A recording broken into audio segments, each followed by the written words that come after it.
Good evening, everyone. I present to you the assignment number 2. It's about credit. Question: define and explain totally what is credit. Credit is typically defined as an agreement between a lender and a borrower. It can also refer to an individual or a business credit worthiness. There are many different forms of credit. Examples: car loans, mortgages, portal loans, and lines of credit. Number 2, question: describe the credit economy. Credit economy is ability to borrow makes it possible to purchase goods and services without having to pay for it all up front. Number 3, question: enumerate and explain advantage and disadvantage of the credit economy. So, advantage of credit are convenience, meet emergencies, use something while you pay for it, get something you can afford now, may get better service on something brought on credit and on credit. So convenience, using credit cards when you travel or shop is more convenient than carrying cash. It also provides a handy record of transactions. Next, meet emergencies. Unexpected costs such as car repairs or health needs can be made quickly with credit. Use something while you pay for it. Next is use something while you pay for it. Get something you can afford now and may get better service on something bought on credit.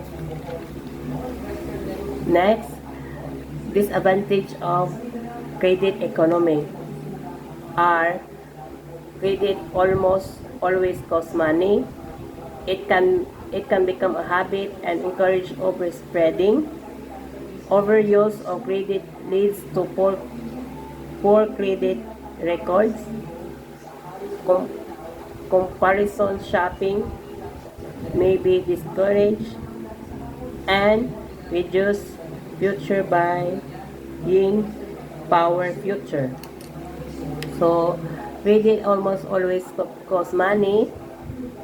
To decide if the item is worth the extra expense, if interest paid, the rate of interest, and possible fees.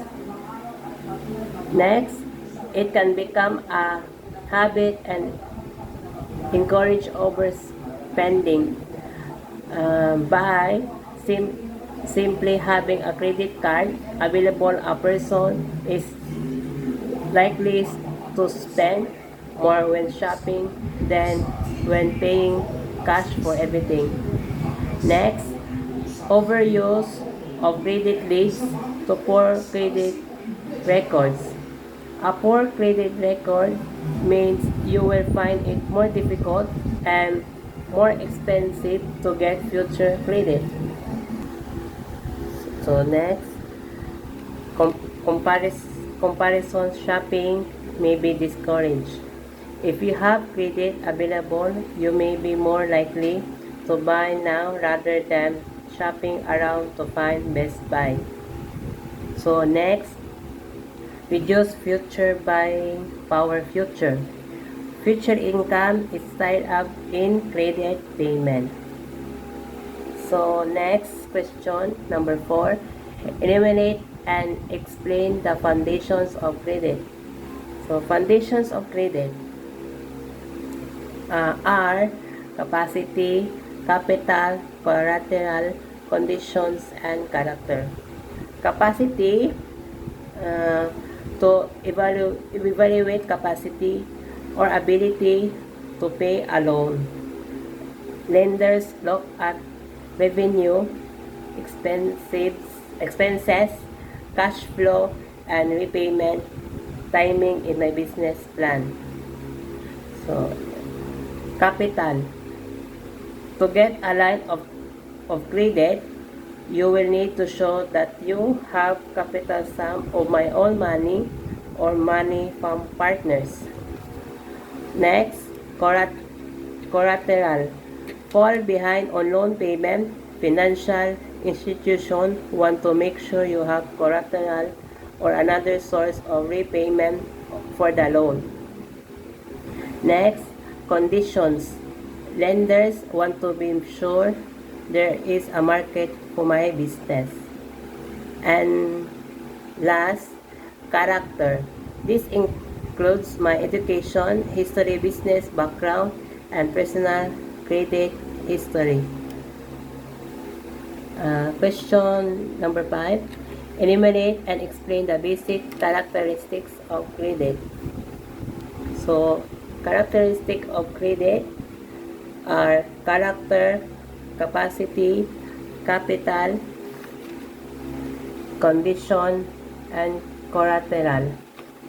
So, ang character, a lender opinion of a borrower's general trustworthiness. Banks want to lead to people who are responsible and keep commitments. Characters is something you can control and promote. Next, capacity. Ability to repay the loan. For financial metrics and benchmarks, credit score, borrowing, and repayment history. Lenders want to be assured that my business generates enough cash flow to repay the loan in full. Capital is the amount money invested by the business owner or management team. Banks are more willing to lend the owners who have invested some of their own money into the venture. From the amount of money the borrower or management team has invested in the business.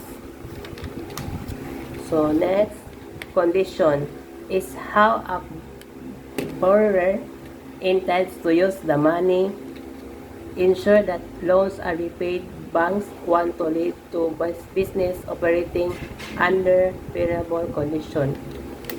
So last, collateral is an asset that a lender accepts as security for extending a loan. It gives the lender the assurance that if the borrower defaults on the loan, the lender can get something back by repossessing the collateral. So number 6, what is a credit card, and explain its advantage and disadvantage.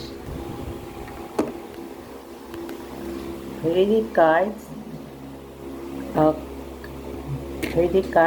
is strictly for consumer. On the one hand, they can provide a lot of value with the reward and benefits. Security features, a feature, credit building, properties, and other aspects. There are advantages of credit cards. Enrich financial health, improve credit score, balance transfer, easy loan approval, access to funds in case of emergency, and affordable EMI.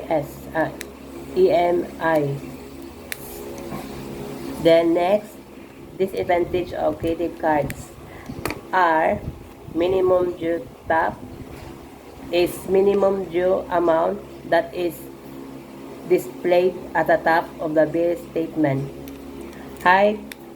Hidden cost is appear to be simple and straightforward at the outset but have a number of hidden charges that could rack up the expenses overall.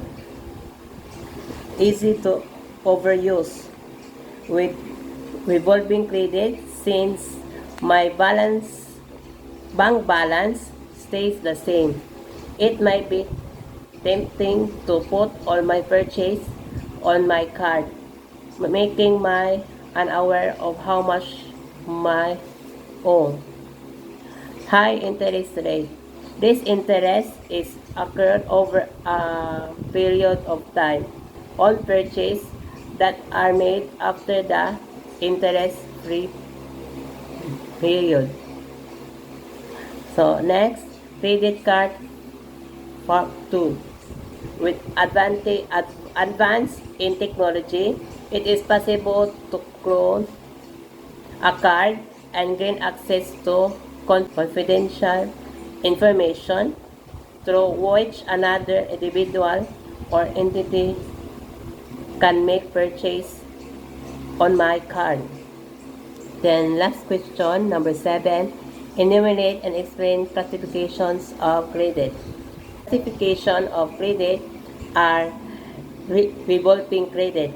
One type of credit that comes with a club limit and can be used up until you reach the predetermined threshold.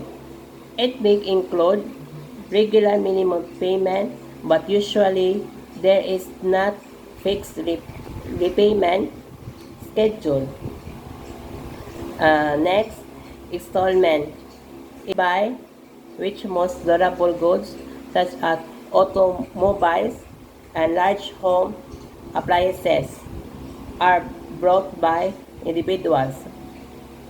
And last, open credit, a financial arrangement between a lender and borrower that allows the latter to access credit repeatedly up to a specific minimum limit. That's all. Thank you.